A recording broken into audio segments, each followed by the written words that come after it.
ക്ലാസ്സിലെ ഫിഖിലെ മൂന്നാമത്തെ പാഠം 3 ശുദ്ധിയാവൽ. നിസ്കാരത്തിന് വേണ്ടി നാം ശുദ്ധിയാവണം. ശുദ്ധി 2 തരത്തിലുണ്ട്. ഒന്ന് അശുദ്ധിയിൽ നിന്ന് ശുദ്ധിയാവൽ. ശുദ്ധി 2 തരത്തിലുണ്ട്. അതിൽ ഒന്നാമത്തെ അശുദ്ധിയിൽ നിന്ന് ശുദ്ധിയാവൽ. ചെറുതും വലുതുമായ അശുദ്ധികളിൽ നിന്ന് ശുദ്ധിയായിരിക്കണം.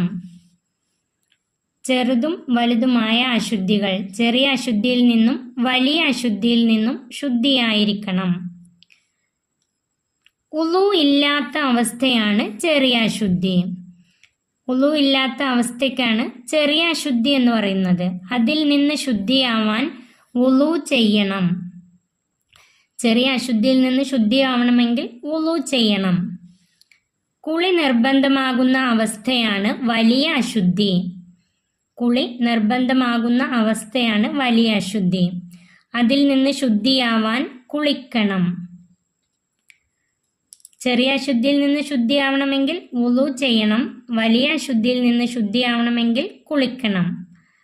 2 നജസിൽ നിന്ന് ശുദ്ധിയാവൽ. ശുദ്ധി 2 തരത്തിലുണ്ട്. അതിലെ രണ്ടാമത്തെ നജസിൽ നിന്ന് ശുദ്ധിയാവൽ. നിസ്കാരത്തിന് മുമ്പ് നമ്മുടെ ശരീരം, വസ്ത്രം, സ്ഥലം എന്നിവ നജസുകളിൽ നിന്ന് ശുദ്ധിയാക്കണം. നിസ്കരിക്കുന്നതിന് മുമ്പ് നമ്മുടെ ശരീരത്തിലോ വസ്ത്രത്തിലോ നിസ്കരിക്കുന്ന സ്ഥലത്തോ നജസുകൾ ഉണ്ടാവാൻ പാടില്ല. നജസുകളിൽ നിന്ന് ശുദ്ധിയാക്കണം. നിസ്കാരത്തിൻ്റെ ഷർത്തുകളാണ്: 1 അശുദ്ധിയിൽ നിന്ന് ശുദ്ധി വരുത്തൽ, 2 നജസിൽ നിന്ന് ശുദ്ധി വരുത്തൽ. ഇനി നമുക്ക് നജസുകൾ ഏതൊക്കെയാണെന്ന് നോക്കാം.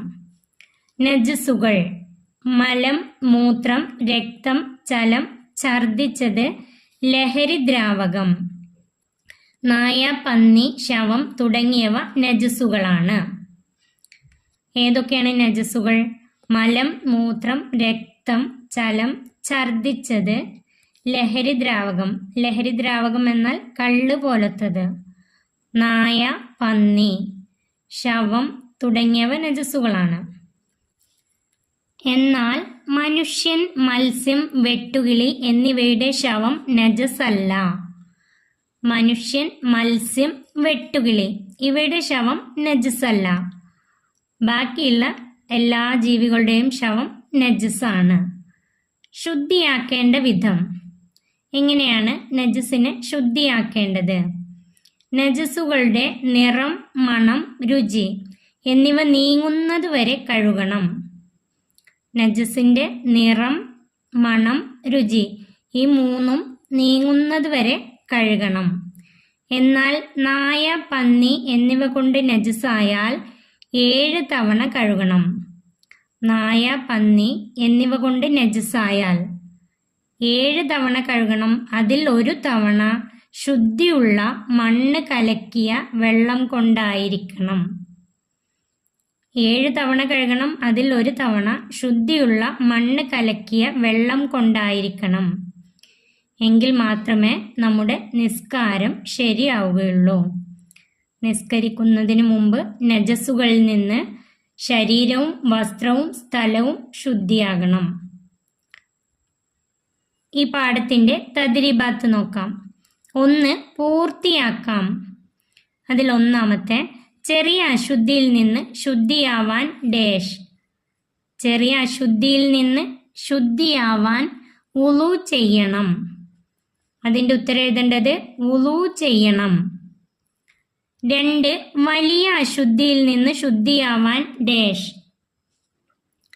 വലിയ അശുദ്ധിയിൽ നിന്ന് ശുദ്ധിയാവാൻ കുളിക്കണം. അതിൻ്റെ ഉത്തരം കുളിക്കണം. 3 നിസ്കരിക്കുന്നതിന് മുമ്പ് നമ്മുടെ ഡേഷ് എന്നിവ നജസുകളിൽ നിന്ന് ശുദ്ധിയാക്കണം. അതിൻ്റെ ഉത്തരം നിസ്കരിക്കുന്നതിന് മുമ്പ് നമ്മുടെ ശരീരം, വസ്ത്രം, സ്ഥലം എന്നിവ നജസുകളിൽ നിന്ന് ശുദ്ധിയാക്കണം. അവിടെ എഴുതേണ്ടത് ശരീരം, വസ്ത്രം, സ്ഥലം. 4 നജസുകളുടെ ഡേഷ് എന്നിവ നീങ്ങുന്നതുവരെ കഴുകണം. അതിൻ്റെ ഉത്തരം നജസ്സുകളുടെ നിറം, മണം, രുചി എന്നിവ നീങ്ങുന്നത് വരെ കഴുകണം. ഉത്തരം എഴുതേണ്ടത് നിറം, മണം, രുചി. അടുത്തത് ചർച്ച ചെയ്യാം. 1. നായ നമ്മെ സ്പർശിക്കുന്നത് ശ്രദ്ധിക്കണം, കാരണമെന്ത്? അതിൻ്റെ ഉത്തരം നായ നജസാണ്. അതിൻ്റെ ഉത്തരം എഴുതേണ്ടത് നായ നജസാണ്.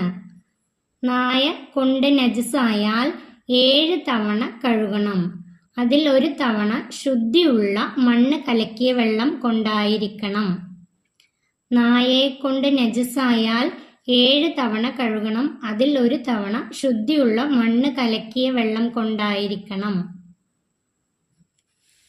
2. നമ്മുടെ വസ്ത്രത്തിൽ മൂത്രം ആയാൽ അത് എങ്ങനെ വൃത്തിയാക്കണം? അതിൻ്റെ ഉത്തരം നമ്മുടെ വസ്ത്രത്തിൽ മൂത്രം ആയാൽ മൂത്രത്തിൻ്റെ നിറം, മണം, രുചി എന്നിവ നീങ്ങുന്നത് വരെ കഴുകണം. അതിൻ്റെ ഉത്തരം എഴുതേണ്ടത് മൂത്രത്തിൻ്റെ നിറം, മണം, രുചി എന്നിവ നീങ്ങുന്നത് വരെ കഴുകണം. 3. ചെറിയ കുട്ടികളുടെ മൂത്രവും മലവും നജസിൽ ഉൾപ്പെടുമോ? അതിൻ്റെ ഉത്തരം ചെറിയ കുട്ടികളുടെ മൂത്രവും മലവും നജസാണ്. അത് നജസാണ്. 3ാമത്തെ ചോദ്യം, നജസുകൾക്ക് നേരെ ശരി അടയാളപ്പെടുത്താം. രക്തം നജസാണ്, ഇവിടെ ശരി അടയാളപ്പെടുത്താം. കഫം നജസാണ്. മൂത്രം നജസാണ്. ചത്ത മത്സ്യം നജസല്ല. കണ്ണുനീർ നജസല്ല. ജലം നജസാണ്. ഇവിടെ നജസുകൾ രക്തം, കഫം, മൂത്രം, ജലം, ഈ 4 നജസാണ്. 3ാം ക്ലാസ്സിലെ ഫിഖ്ഹിലെ 3ാമത്തെ പാഠം ഇവിടെ അവസാനിക്കുന്നു. 3ാം ക്ലാസ്സിലെ പ്രിയപ്പെട്ട കുട്ടികൾക്ക് വീഡിയോ ഉപകാരപ്പെട്ടാൽ ചാനൽ സബ്സ്ക്രൈബ് ചെയ്യാനും ലൈക്ക് ചെയ്യാനും മറക്കല്ലേ.